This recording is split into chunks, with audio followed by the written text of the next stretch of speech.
सर्वांना नवीन वर्ष 2026च्या खूप खूप शुभेच्छा. ह्या नवीन वर्षाच्या सुरुवातीला चला जरा मागे वळून पाहूया 2025 ह्या वर्षाकडे. भारताच्या आर्थिक प्रवासात हे वर्ष एक मोठा मैलाचा दगड ठरलं, हे नक्की. तर मग 2025ला समजून घेण्यासाठी अर्थतज्ज्ञांनी एक भन्नाट शब्द वापरलाय, गोल्डीलॉक्स स्थिती. आता याचा अर्थ काय? सोपा आहे. म्हणजे विकासाचा दरही एकदम मजबूत आणि महागाई पण पूर्णपणे नियंत्रणात, असा दुर्मिळ आणि परफेक्ट समतोल. आणि याच गोल्डीलॉक्स स्थितीमुळे एक मोठी गोष्ट घडली. जगातील सर्वात मोठ्या अर्थव्यवस्थांमध्ये भारताने 4थं स्थान पटकावलं. हो, आपण $4.18 ट्रिलियन टप्पा ओलांडून जपानलाही मागे टाकलं. पण मोठा प्रश्न हा आहे की जेव्हा पूर्ण जगात आर्थिक अनिश्चिततेचं वातावरण होतं, तेव्हा भारताने ही गोल्डीलॉक्स स्थिती नेमकी मिळवली तरी कशी? चला, हेच तर आपल्याला समजून घ्यायचंय. गंमत बघा, जेव्हा मोठमोठ्या विकसित बाजारपेठा संघर्ष करत होत्या, तेव्हा भारतात काहीतरी वेगळंच घडत होतं. अनेक वर्षांपासून ज्या सुधारणांची चर्चा होती, त्याचे परिणाम अखेर दिसू लागले आणि त्यामुळेच विकासासाठी एक स्थिर वातावरण तयार झालं. अर्थात ही स्थिरता काही आपोआप आलेली नाही. ह्याच्या मागे 3 मजबूत आधारस्तंभ होते, ज्यांनी या यशाचा पाया रचला. चला मग ते एक एक करून पाहूया. आणि हेच ते 3 स्तंभ आहेत. खरं तर हेच यशाचं सूत्र होतं. एकीकडे मजबूत वाढ, दुसरीकडे नियंत्रणात आलेल्या किमती आणि तिसरं म्हणजे अर्थव्यवस्थेला सक्रियपणे चालना देणारी आपली मध्यवर्ती बँक. यातला सगळ्यात महत्त्वाचा मुद्दा काय माहितीये? ही वाढ फक्त एक आकडा नव्हता, तर आंतरराष्ट्रीय ट्रेंडच्या अगदी विरुद्ध ही वाढ पूर्णपणे देशांतर्गत मागणीमुळे झाली होती, एकदम मजबूत आणि टिकाऊ. हे आकडे बघा, ते सगळं काही सांगून जातात. जीडीपी वाढ 8.2%वर, 6 तिमाहींमधली सर्वोच्च. महागाई तर 4.26%वरून कोसळून थेट 0.71%वर आली आणि परकीय चलनाचा साठाही विक्रमी पातळीवर होता. तर मग ही स्थिरता आली कुठून? याचं उत्तर मिळतं सरकारच्या 2 मोठ्या आणि अत्यंत धोरणात्मक निर्णयांमध्ये. पहिला निर्णय होता एक मोठी करकपात.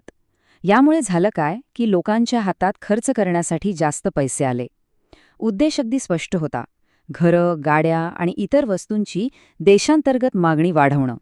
पण फक्त देशांतर्गत मागणीवरच लक्ष नव्हतं. त्याचवेळी भारताने काही ऐतिहासिक आंतरराष्ट्रीय करार करून जागतिक व्यापारासाठी आपले दरवाजे आणखी उघडले. आता आपण येऊया या वर्षातल्या सगळ्यात रंजक गोष्टीकडे, आणि ती आहे शेअर बाजाराची कहाणी. कारण तिथे खूप मोठा आणि विलक्षण विरोधाभास दिसून आला. हा चार्ट पहा. ही या वर्षातील बाजाराची सर्वात महत्त्वाची गोष्ट आहे. इतिहासात पहिल्यांदाच असं घडलं की परदेशी गुंतवणूकदारांनी विक्रमी प्रमाणात पैसे काढून घेतले, पण तरीही बाजार कोसळला नाही, कारण देशांतर्गत गुंतवणूकदारांनी त्यापेक्षाही जास्त पैसे बाजारात गुंतवले. आणि हा काही एक वेळचा योगायोग नव्हता, हा एक मोठा संरचनात्मक बदल होता. याने हे सिद्ध केलं की भारताचा बाजार आता जागतिक भांडवलाच्या लहरींवर अवलंबून नाहीये. पण या नवीन वातावरणात टिकून राहणं सगळ्यांना जमलं नाही.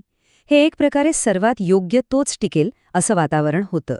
जिथे रिलायन्स आणि टाटासारख्या मोठ्या कंपन्या आणखी मजबूत झाल्या, तिथे अनेक प्रसिद्ध स्टार्टअप्सना मात्र कठोर वास्तवाला सामोरं जावं लागलं. असाच एक मोठा बदल आपण तंत्रज्ञान क्षेत्रातही पाहिला. एकीकडे पारंपरिक IT कंपन्यांना अडचणी येत होत्या, तर दुसरीकडे 90हून अधिक नवीन ग्लोबल कॅपॅबिलिटी सेंटर्स म्हणजेच GCCs सुरू झाले आणि यातून तब्बल 4.5 लाख उच्च मूल्याच्या नोकऱ्या निर्माण झाल्या. तर मग या सगळ्याचा अर्थ काय? 2025च्या या प्रवासातून पुढे जाताना आपण नेमकं काय लक्षात ठेवायला हवं? मला वाटतं 2025 हे वर्ष 3 मोठ्या बदलांसाठी लक्षात ठेवलं जाईल. एक, आपल्या बाजारपेठांनी मिळवलेलं आर्थिक सार्वभौमत्व. दुसरं, उत्पादन क्षेत्रातील महत्वाकांक्षा प्रत्यक्षात येऊ लागल्या. आणि तिसरं म्हणजे आपल्या धोरणांनी लोकप्रियता आणि विवेक यांचा एक उत्तम समतोल साधला. इतका मजबूत पाया असल्यामुळे पुढचा मार्गही आता स्पष्ट दिसतोय. 7% जास्त अपेक्षित वाढ आणि दशकांमधली सर्वात स्वच्छ बँकिंग प्रणाली यामुळे $5 ट्रिलियन अर्थव्यवस्थेचं लक्ष आता आवाक्यात वाटते. आणि हाच तो प्रश्न आहे जो आपल्याला या नवीन वर्षात विचार करायला लावतो.